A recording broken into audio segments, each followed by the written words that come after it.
Just think about it. How could infection cross the oceans? How could it cross the mountains and the rivers? They stopped it. And right now TVs are playing and planes are flying in the sky and the rest of the world is continuing as normal. Think. Actually, think about it. What would you do with a diseased little island? They quarantined us.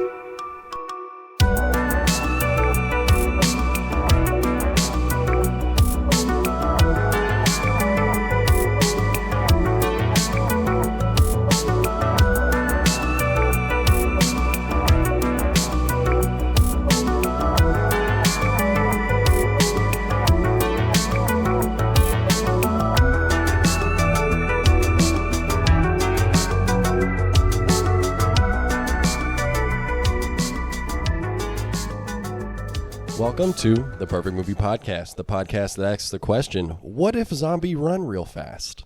I'm Michael. I'm Kalen. And today, we're asking that question about the film 28 Days Later, starring Cillian Murphy, Brendan Gleeson. The girl from, the witch girl from Pirates of the Caribbean. Is that That's her. Calypso? Yeah. The god. Kalen, 28 Days Later is a film that I think one of the main things we should talk about it is that it's like nearly impossible to watch these days. Yes. Now, this is a film by a couple like famous filmmakers. It's written by Alex Garland, who goes on to write and direct Annihilation, Men. I keep wanting to say I, Robot, but it's Ex Machina. Yes. Danny Boyle, the director of Train Spotting, one of my all-time favorites, sci-fi films, Sunshine, a few other big successes, Slumdog Millionaire. Some great films. But this film, I think because Sony owns the rights to the franchise, is not available on streaming legally. Right. At all. It's only available on DVD form, which now that I've actually watched the movie, and putting that, what the hell would putting this movie on Blu-ray even mean? Like, yeah. It's a very low quality filming, Right. Intentionally. But I think Sony snatched up the rights, and they're wanting to try to figure out how to make a third sequel. 28 years later. 28 years later. And it's just kind of in rights hell right now and is not available on any streaming services. So I ended up having to watch this on a site that shall not be named for legal reasons. Same here. I own the DVD, but I was not trying to watch a DVD version of this film. I was not trying to do it. So, unfortunately, we had to go down that route. And it is a zombie film. World falls apart. There's a zombie apocalypse. They are infected with what is called the rage virus, which I guess is made when you just show too many monkeys too much news footage. Yes. And they just had this monkey strapped to the chair watching ISIS videos. clockwork oranging this monkey live leaks videos. And brought about the apocalypse, I guess. One day, Jim, Cillian Murphy, wakes up, dick out, in a hospital bed.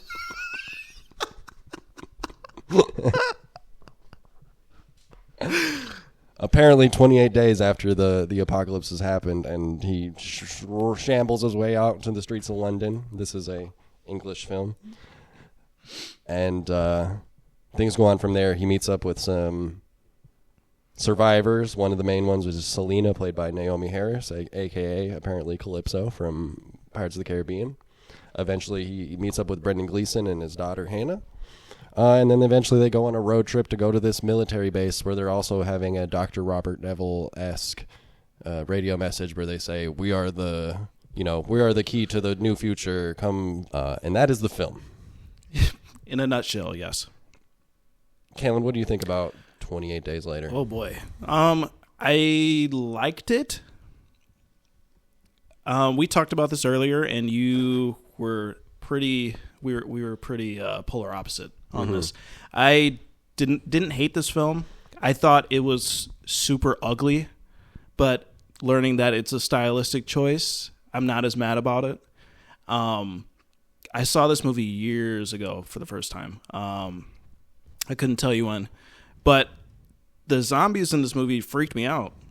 They're creepy in this. I think they do a much better job with the scare factor as far as just how the zombies kind of work.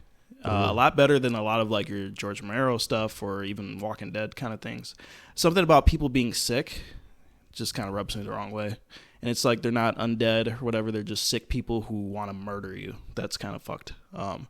Yeah, and I thought the movie was fine. I thought Cillian Murphy was great in this. Brendan Gleeson, he's always great in everything he's in. He was fine as well. The supporting cast, I like the characters a lot, actually. So, yeah. Everything was great up until the moment we stepped foot in the military camp. And that's when things started to go off the rails a little bit. Do you just mean as a film, or just like the vibes were good until we showed up with the military? No, as a film, as like a story choice, it didn't work for me.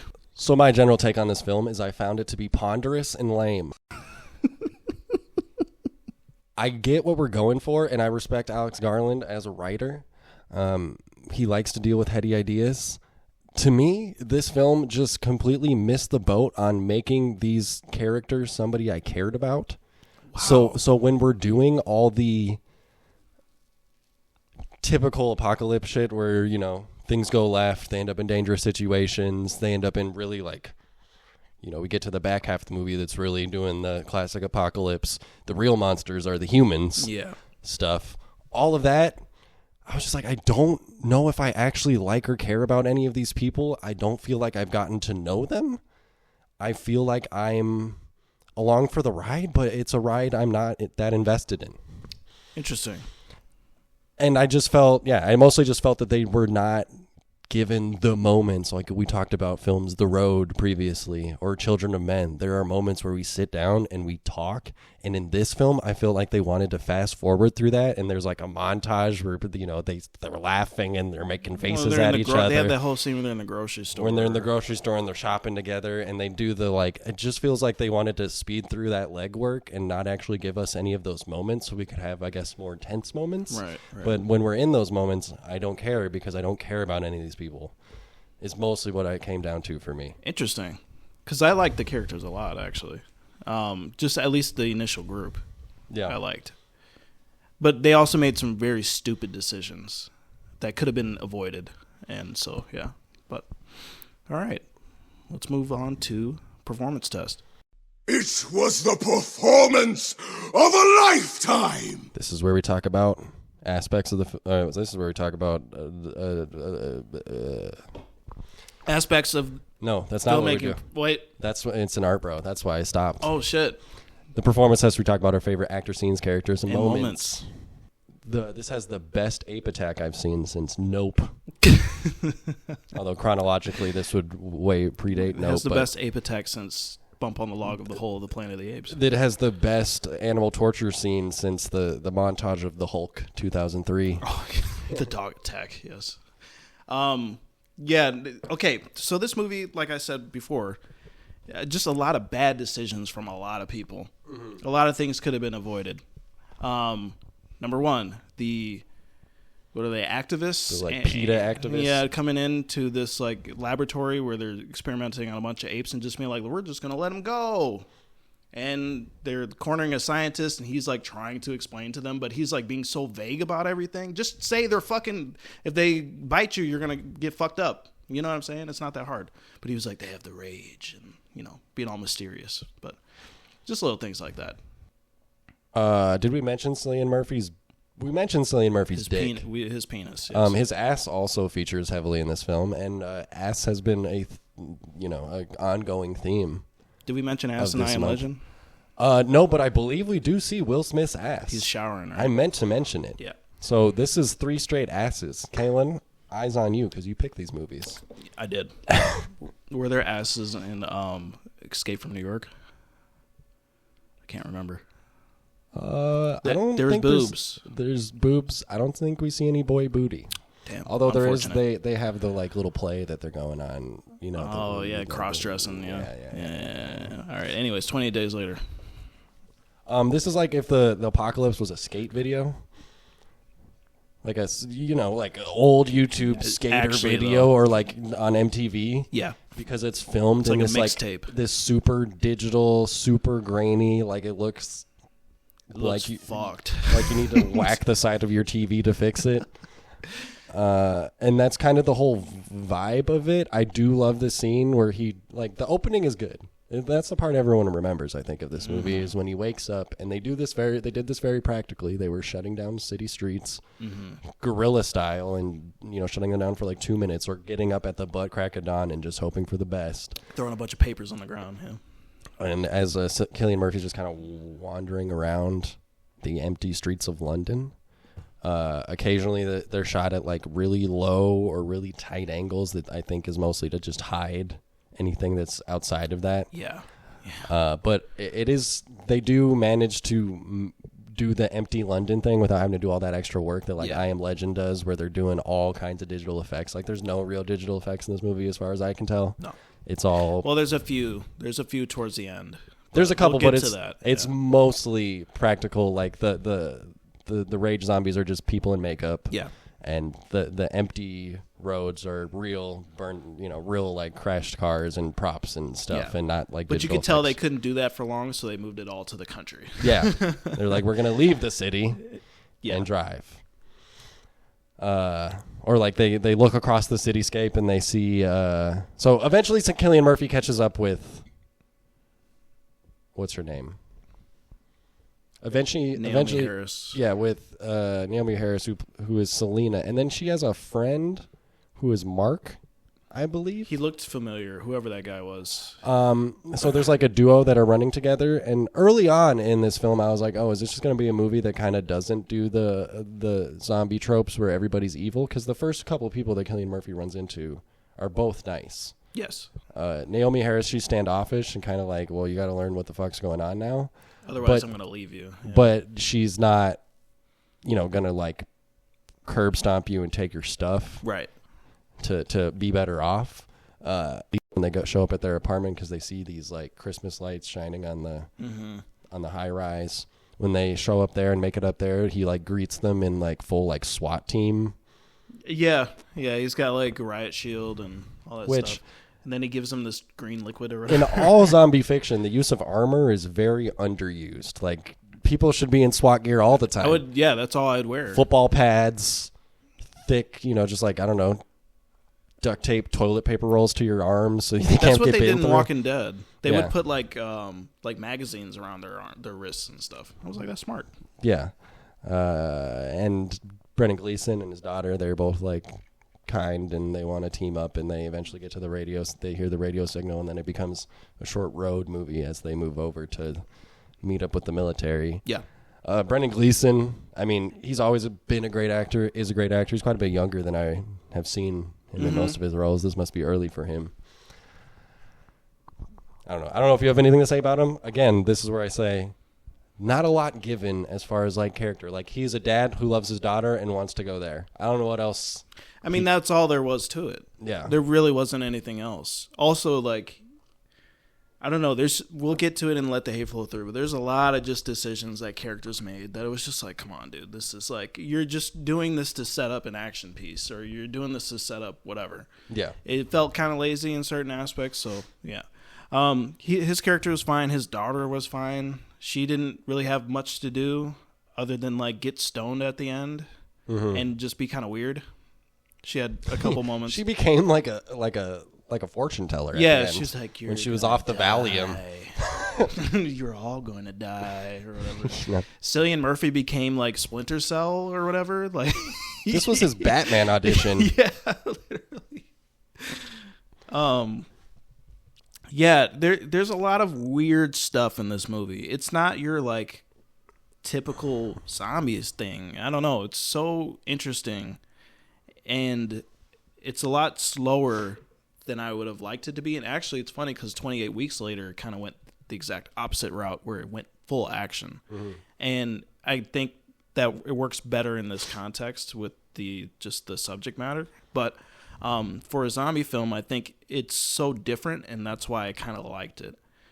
So I think the thing that was groundbreaking when this movie came off, because there's like the Romero zombie movies that were made in like the late 60s, 70s, and 80s, and those kind of just ran zombie fiction and came up with all the tropes. And then there's kind of a gap where I don't think there's a lot of zombie content. Right. And this kind of was early, if not the first, that sort of kickstarted. And I think when this movie was released, they were very careful to not call it zombies because zombies weren't cool. Right. They were infected, and they had the rage virus. Mm-hmm. They are zombies, but the thing that they do that is new is they're not shambling towards you. They are running full sprint at you as soon as they see you. And then Zack Snyder saw this movie, and he was like, "Oh, let me go remake Dawn of the Dead." Yeah, I know how to fix that one. Yeah, that's how I'm gonna make it better. What if the zombies move fast? I guess, another performance would just be the zombie extras, the infected extras. They're great in this. They're very, much like the I Am Legend creatures, they're very just aggressive. Mm-hmm. I mean, that's the whole thing. It's the rage virus. And they have like these bloodshot red eyes, and they vomit blood onto people, and it's so disgusting every time it happens. And it's scary, and it's very effective. And the way the disease transfers is it's not just a bite. It's any blood. Sort of fluid exchange can give you it. Yeah, if it goes into your eyes or in your mouth, and you turn like instantly, which is kind of interesting.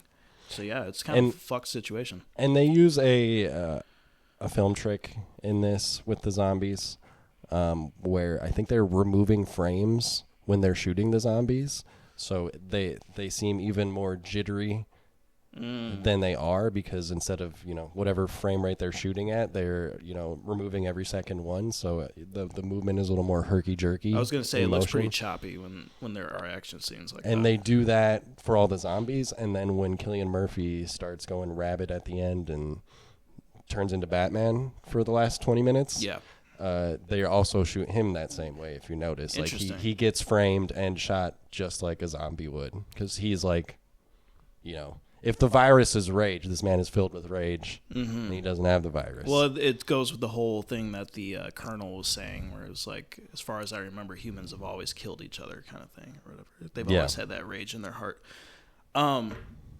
The performance-wise, I think this film was fine. You disagree with me a little bit, at least about the characters and just the overall like flow of the film. Let's move on to why are we fucking up so much on our segments, dude? We've been, I don't know, maybe it's because we're just pumping these out. Let's move on to It's an Art. This is where we talk about our aspects of the filmmaking process, like sets, effects, music. What's this? It's an art project. Okay, I like it. Picasso. Yeah, that way. A lot of this movie's filmed way too close up. And I mean, it's intentional. I think it's both to maybe hide the fact that this production isn't as big as it wants to seem, and also to be claustrophobic. Mm-hmm. You're in there with them, and you're not seeing, like, there's not a lot of master shots where we see a whole wide of a room. So, I mean, Michael, you know me pretty well. What's one thing about films that I absolutely hate? At least action set pieces, choreography. Like shaky cam? Yes. I fucking hate it so much. And there's a lot of that in this. I mean, that's what this whole movie is all about, is the fucking shaky cam. I think that in some aspects, it's effective. At least regarding like the infected, like how you're saying, where they remove frames and they allow it to be like kind of jerky and just like that claustrophobic kind of feel to it, like you were saying. It feels aggressive, and so the shakiness of it, I think, adds to it. And that's kind of how you shoot that. If you really want to convey like rage in somebody, you have to have the camera moving. But there's too much of it, and it's even when we're just kind of having moments with our characters. There's this one shot that I absolutely hated, and it bothered me so much. It was when they were going into Manchester, when they were coming outside of the country, and it was like that wide shot of them going into the city, and you saw like, I guess stuff was blowing up in the city or whatever, but the camera like kept wanting to go up as they were like panning up as they were driving, and then it would just go down again, and then it would pan, come on, let's go, push up, and then it finally went up, and you're just like, what the fuck kind of what was that? It made no sense. And I don't know why they did that. It looked really bad. And there's just a lot of moments like that where the camera work just did not work for me. So there is one piece of digital effects, I believe, which is when Brendan Gleeson gets infected. So Brendan Gleeson, they show up where they think that they're going to meet the military. They're not around. It seems deserted, and he's kind of just raging out and is by himself, just upset that his plan hasn't worked out. Yeah. And then there's like a crow. There's a body suspended in the sky, and there's a crow sitting on it, and it keeps making noise. So he's like, bugger, get out of here. Yeah. And then like one digital drop of blood drops from the zombie's face and directly into Brendan Gleeson's eye. And that was actually one of the good scenes, is when Brendan Gleeson realized he's fucked, and his daughter Hannah comes by and is like, "Hey, Daddy, what's going on with you?" And he's like, "Stay away!" Get the fuck away from me. Dad, are you all right? Yeah, I'm fine, sweetheart. Sorry I lost my temper. Hannah, I love you very much. What? Keep away from me. Stay where you are. Dad? Keep away from me! Dad? Keep away from me! Keep away from me! Keep away! Keep away! Keep away! What's wrong? Dad! Jen! Jen, he's infected! No! Jen! No! Jen, kill him! Kill him! Kill him!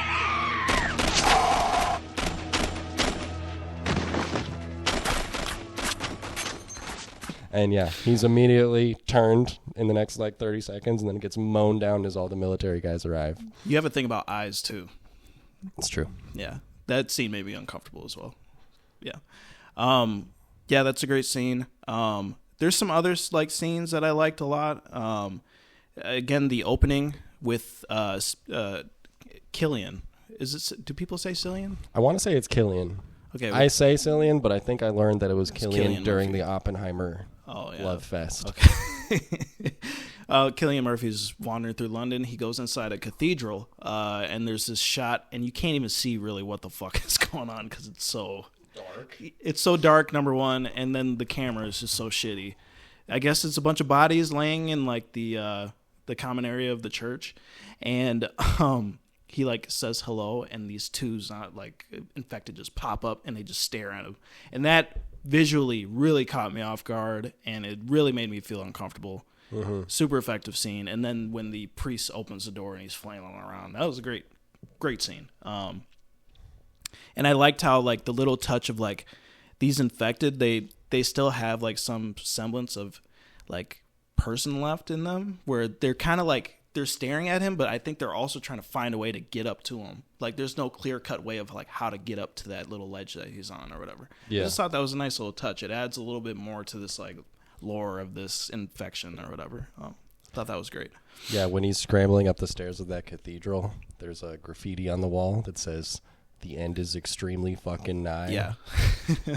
Which I think just adds to like the skate video aesthetic of this Yeah, of it's this so movie. gnarly, dude. It's radical. The the artist that wrote that on the wall was like, "Hell yeah, we got it, brother." I'm more so like, who took the time to like get up that high and do that? Yeah. You know what I mean? If you like think about it for 2 seconds, it doesn't add up. that's such a cliche of like in zombie fiction or even post-apocalyptic stuff. It's just stuff being written on the wall. So Yeah.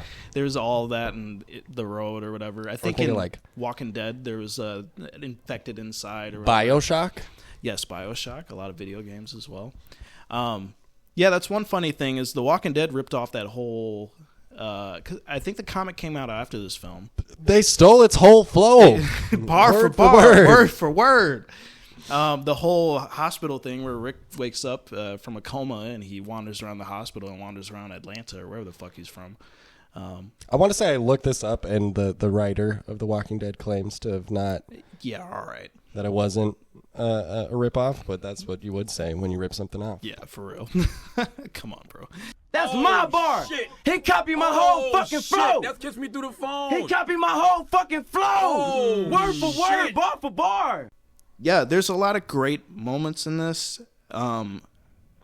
maybe Name one good moment, Kaylin. the grocery store. I like that scene.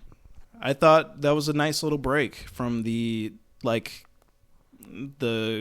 fucking violence.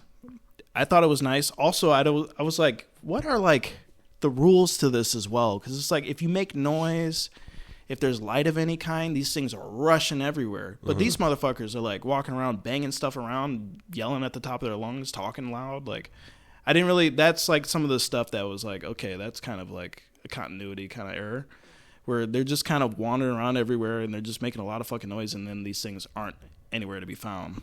Like the grocery store should have been overrun or something. I don't know. Just little stuff like that. But I like the little break of just having some moments where people are just being people and, you know, I don't know. I liked it.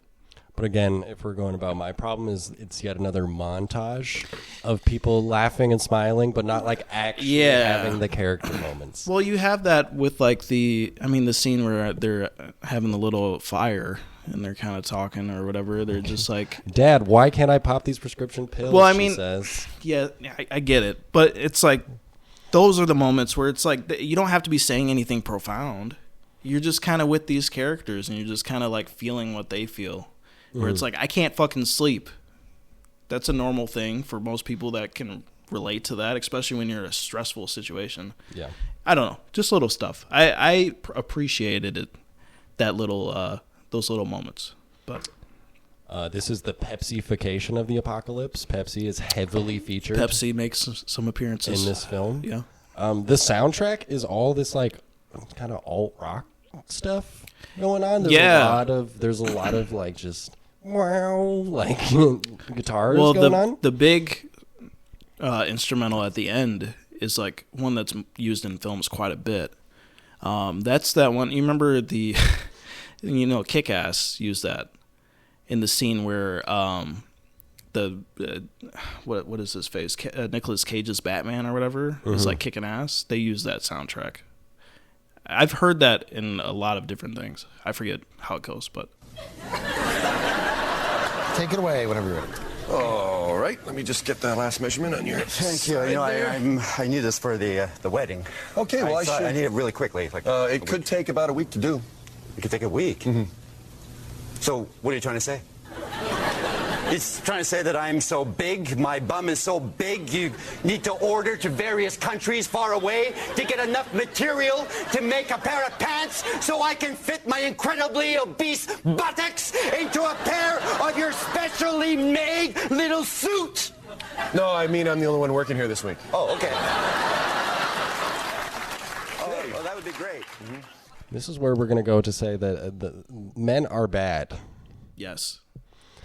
So the whole final act of this film involves they show up to the military complex. Brendan Gleeson is now dead, so it's just Cillian Murphy and the two ladies. And there's like 10 military guys in their little compound, and they're just you get there and the vibes are off, but you're not really sure why. And eventually, it's revealed by the colonel, who has a little heart-to-heart with Jim, which is Cillian Murphy's character, and he's like, "Yeah, so I promised my soldiers women." Yeah. Well, his whole thing was like, we're trying to restart humanity. Yeah. Or whatever. Yeah, and it was also just like he needed something to rally around, because what else are we going to rally around in this burned out apocalypse?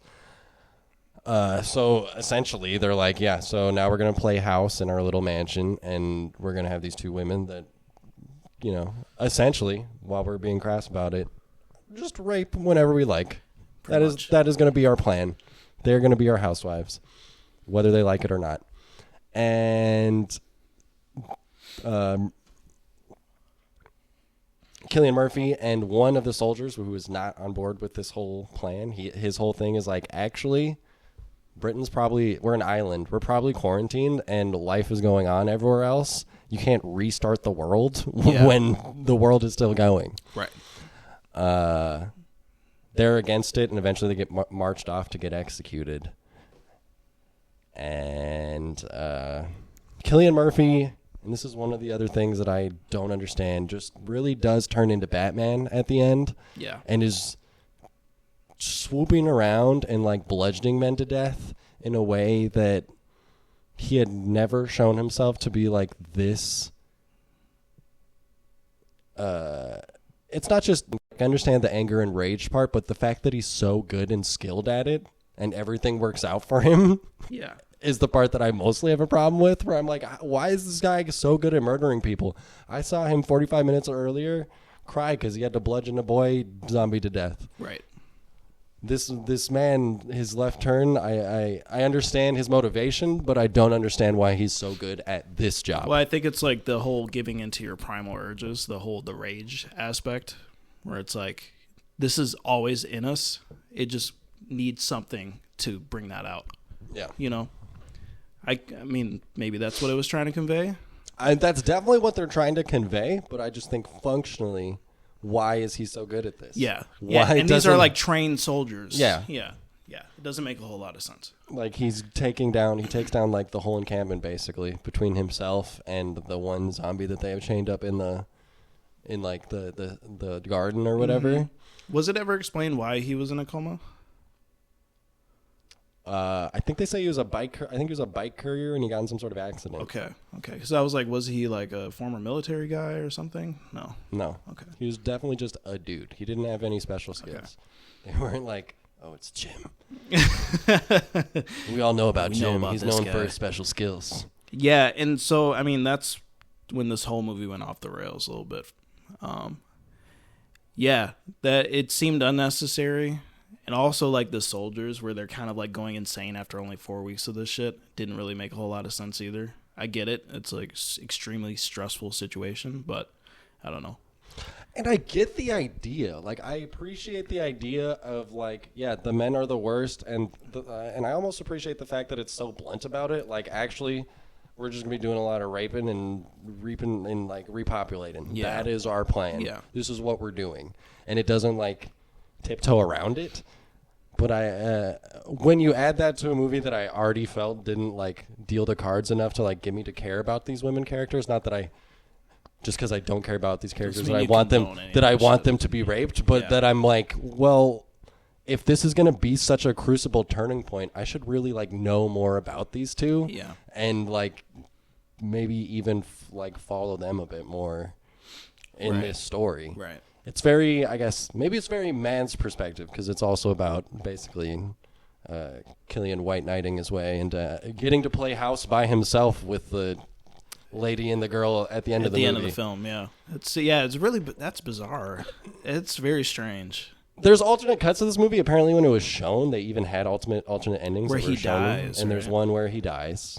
And that feels more of a piece with the tone of the rest of the film. Like at the very, very ending, they all get away, and they're like living on some random farm and like making signs to show to, and they're so happy when the military flies by. And I'm like, those are the guys that just tried to rape people. Right. You would think you'd have a little bit more distrust for them. For like, the government, the help, the whatever. Yeah. Like you already had a terrible situation not too long ago. Maybe it would have been more effective if they didn't want help in the first place. Like, or if they didn't want help at the end where they were just like, oh, well, they're back kind of thing. Yeah. I don't know. It felt kind of at odds with it. It felt like we didn't walk our ideas and themes all the way to like their conclusion for me. Yeah, I think really we got into most of the themes of the film.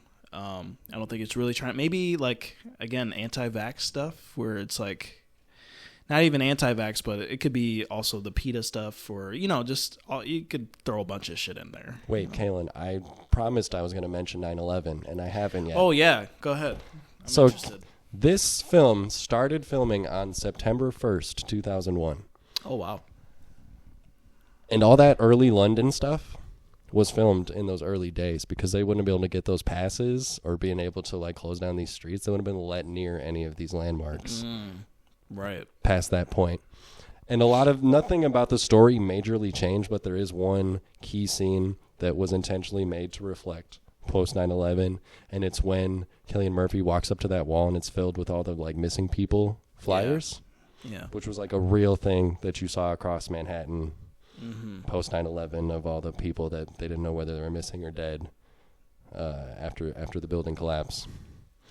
So that is the 9/11 connection. That's interesting. And I think the empty London accidentally kind of evoked and touched on 9/11 themes, and also the military machine just being like, we kill, also accidentally reflected like our post-war, our post-9/11 reaction, where it's like, we're going to fight in Afghanistan and Iraq. Why Iraq?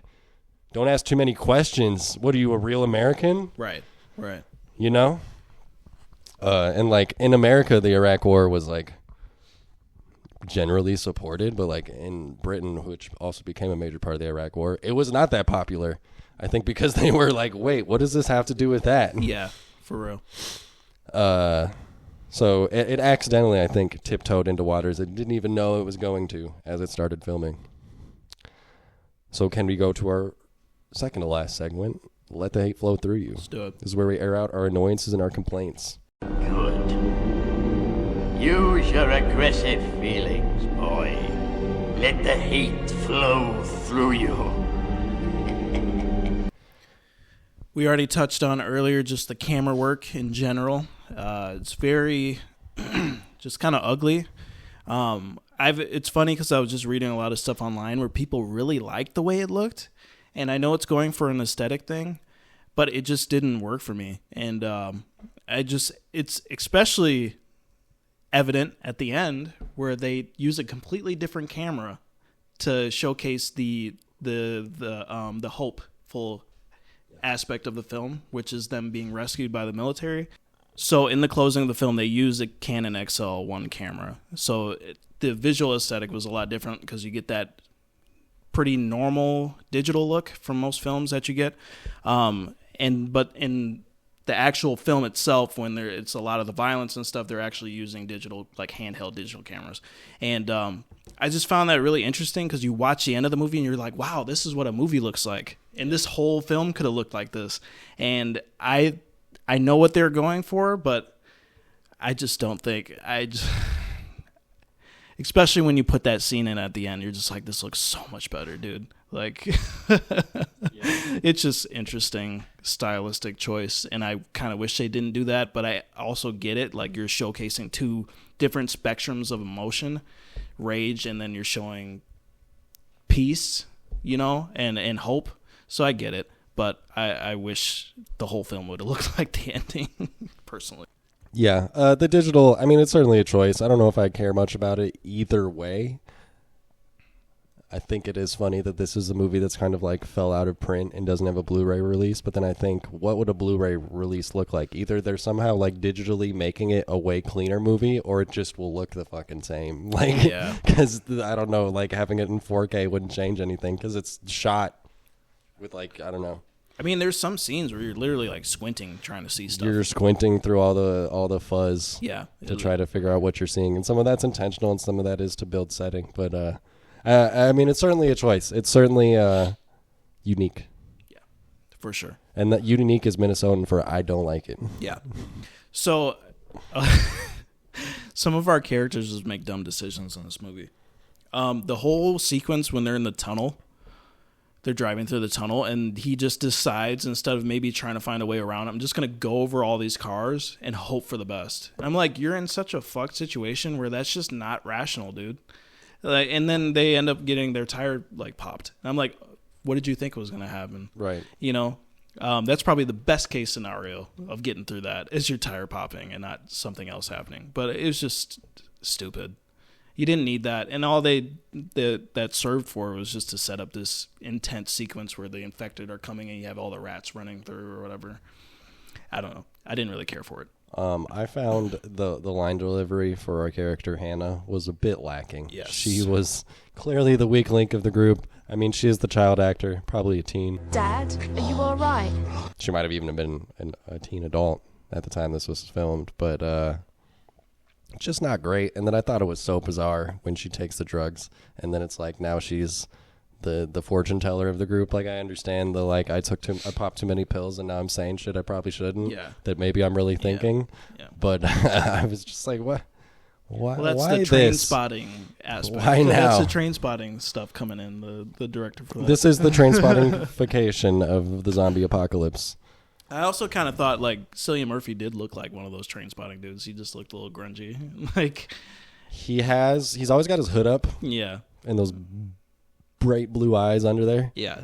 But he's like pale and he's got the dark hair, so he looks kind of scummy. Like he's grunge pop or something. Yeah. Yeah, he's I don't know. I don't really have any problem with most of the acting. I think most of my problems fall with the writing and choices. Yes. The whole sequence with the soldiers did not work for me. That whole thing. I that's when I started to tune out. I do like Christopher Eccleston, the actor that's the colonel. Yeah. He also spent some time as Doctor Who. Not in the series that I watched, but the whole thing gave me this vibe of, and the budget wasn't massive for this film. And maybe it's also the grainy aesthetic where it feels like a taped over like BBC movie of the week. Yeah. You know? And it just didn't have, I think for me, it just wasn't as grand as I was hoping, was also kind of a disappointment. Not that there's anything wrong with making a smaller movie, but to me it felt small. Like the scope is large, technically. Like you have Empty London. Yeah. It is a island-wide apocalypse at least. Mm-hmm.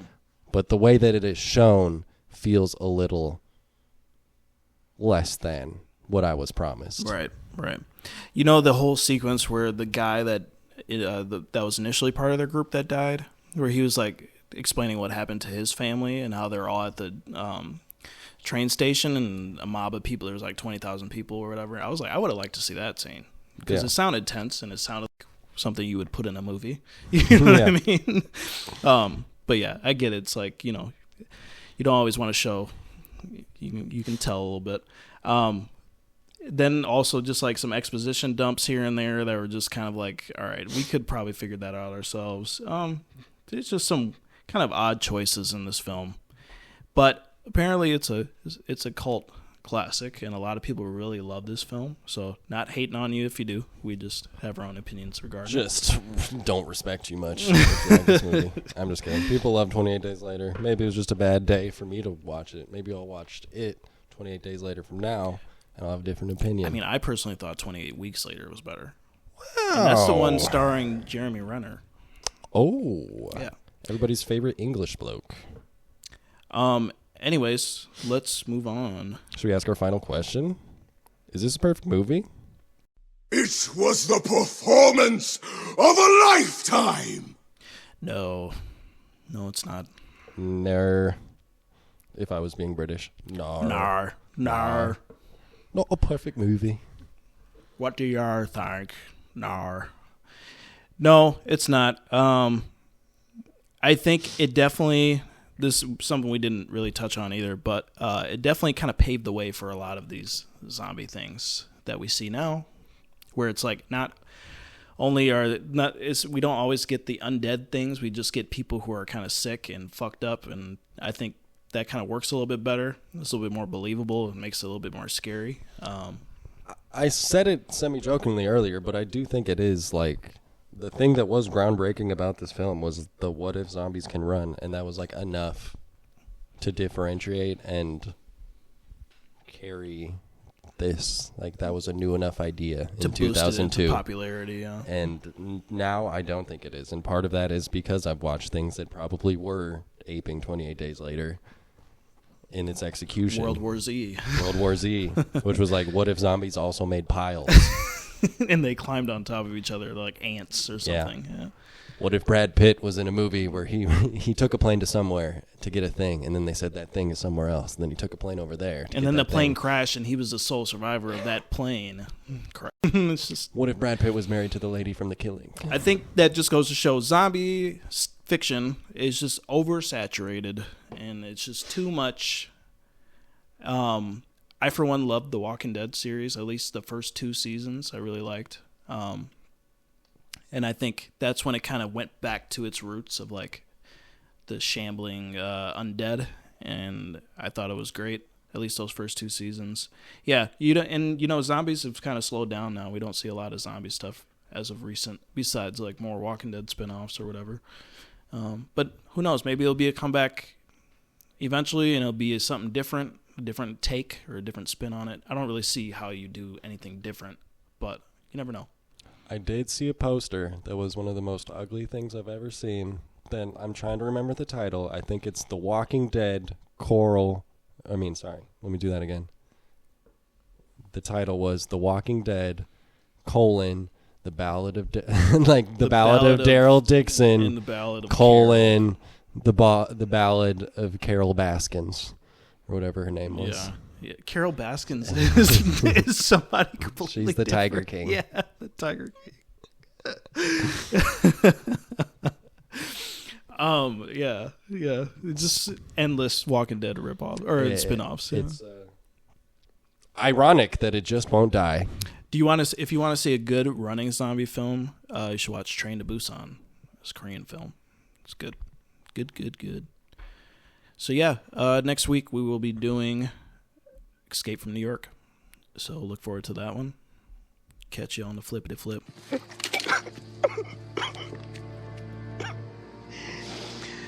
Oh, no. No.